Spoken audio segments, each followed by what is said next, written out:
Göyçayın su və kanalizasiya sisteminin yenilənməsi işi davam edir. Hazırda layihənin ikinci mərhələsi çərçivəsindəki fəaliyyətlərə başlanılıb. Yenilənmə işini isə Türkiyə şirkəti icra edir. Göyçay şəhərindən əhalinin su təchizatının yaxşılaşdırılması, kanalizasiya sisteminin yenidən qurulması işlərinin ikinci mərhələsi uğurla davam etdirilir. Azərsu Açıq Səhmdar Cəmiyyətinin sifarişi ilə hazırda şəhərin şimalında 2000 kubmetr tutumu olan 2 su anbarı tikilir.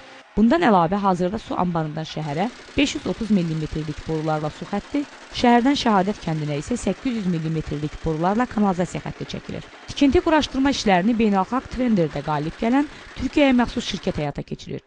Şirkətin işçiləri eyni vaxtda şəhərin Heydər Əliyev prospektində Nizami, Əli Kərim, Mehdi Hüseynzadə, Hacı Zeynalabdin Tağıyev, Üzeyir Hacıbəyli və Rəsulza küçələrində yeraltı su və kanalizasiya xətlərinin çəkilişini davam etdirirlər. Şəhərin 48 küçəsində bu işlərin görülməsi nəzərdə tutulub. Tikintiyə Azərbaycan və Türkiyədən 220 işçi cəlb edilib. Su təchizatı şəbəkəsinin yenidən qurulması başa çatdıktan sonra mənzillər sayğaclarla təmin olunacaq.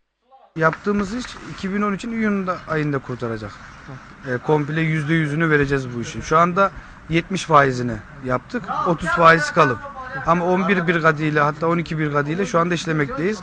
Ve dediğimiz sürede de bitireceğiz. Daha erken bitirmeye çalışacağız tabii ki bunu. Yani verilen süreden daha erken bitireceğiz.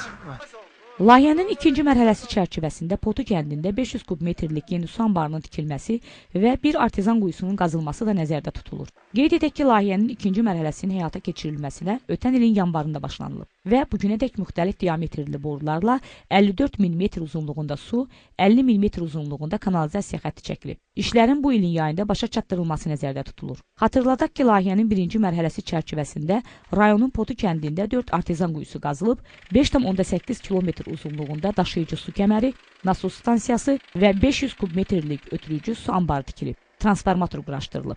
Həmçinin suyun keyfiyyətinin öyrənilməsi üçün laboratoriya binası və xlorator məntəqəsi tikilib. Bundan əlavə Göyçay şəhərində rayonun su kanal idarəsi üçün 2 mərtəbəli yeni inzibati bina inşa olunub. Avtomobillərin və texniki qurğuların təmiri və bərpası üçün istehsalat bazası tikilib. Şəhərdəki 88 çox mərtəbəli yaşayış binasının hamısında daxili su kanalizasiya sistemi yenidən qurulub. Samir Göyçaylı, Aygün Səyyad qızı, LTV Göyçay.